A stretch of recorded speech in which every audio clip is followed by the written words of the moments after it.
Two people, same age, same diagnosis. One feels better within weeks. The other feels exhausted for months, sometimes years. This difference is not luck. It's not genetics alone. And it's not simply about medication. The real difference lies much deeper inside how resilient their cells are under stress.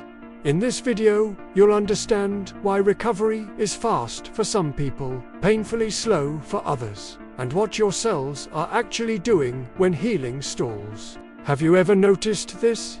Two people, let's say they're the same age, they get the same diagnosis, even see the same doctors. But one of them bounces back, recovering relatively quickly, while the other person feels utterly exhausted, still struggling months or even years later. It seems unfair, doesn't it? As if it's just a roll of the dice, some kind of biological lottery. But what if I told you this isn't about luck? And surprisingly, it's not just about medication or following the doctor's orders to the letter. The real difference, the secret that separates rapid recovery from prolonged struggle, lies in a fascinating concept called cellular resilience. Think of it as your body's hidden superpower. Cellular resilience is the ability of your individual cells, the trillions of tiny building blocks that make you who you are, to withstand stress and bounce back to a state of balance. It's their inherent toughness and adaptability. Now, here's a common misconception. We often think that healthy cells are perfect cells, cells that never get damaged. But that's not true at all. Life is full of challenges, from the food we eat to the air we breathe, and our cells are constantly facing stress and minor damage. Healthy cells aren't invincible. They're just incredibly good at housekeeping. They are master mechanics. First, they have a sophisticated alarm system. They can detect damage early, almost as soon as it happens. This early detection is crucial because it allows for a swift response before a small problem becomes a major crisis. Second, they are expert cleaners. They have a process, a sort of cellular recycling program, to clear out waste and damaged components efficiently. This keeps the cell tidy and functional, preventing junk from piling up and causing more issues. Third, once the damage is detected and the area is cleared, healthy cells activate their repair pathways right on time. They have a toolkit of proteins and enzymes ready to go, patching up holes and fixing broken parts. It's like a highly skilled maintenance crew that knows exactly what to do and when to do it. Finally, and this is the most important part, they restore balance quickly. They don't just fix the problem. They bring the entire cellular environment back to its optimal, stable state, what scientists call homeostasis. So, a resilient cell is one that can detect, clean, repair, and restore, all in a beautifully orchestrated sequence. This process is happening constantly, billions of times a second, throughout your entire body. It's what keeps you feeling vibrant, energetic, and alive.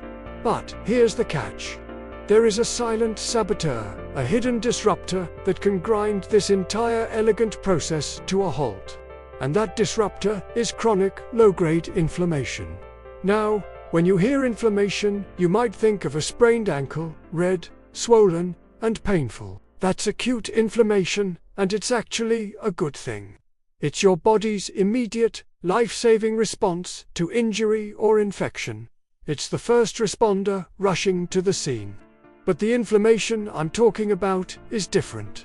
It's quiet, it's persistent, and it's systemic. It's a low-level fire that's always smoldering in the background, throughout your body. Where does this chronic inflammation come from?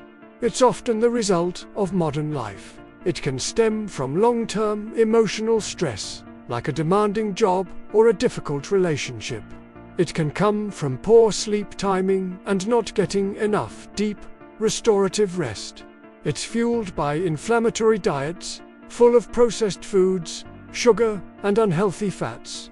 and it's also triggered by a sedentary lifestyle or prolonged inactivity.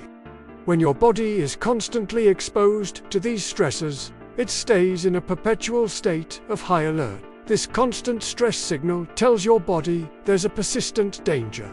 And when your body perceives danger, it makes a critical choice. It shifts your cells from repair and thrive mode into survive at all costs mode. Think about it from your cell's perspective. Repair is a resource-intensive process. It requires energy. And a sense of safety. Inflammation, on the other hand, is a universal signal for danger. It's a blaring alarm, telling every cell to batten down the hatches because a threat is imminent. In this state of emergency, long-term projects like cellular repair are put on the back burner. The priority is immediate survival, not maintenance for the future. So, the repair pathways get shut down. The cleaning crews are told to stand down. The entire system of resilience is sabotaged from within. This leads to a really important shift in how we should think about health.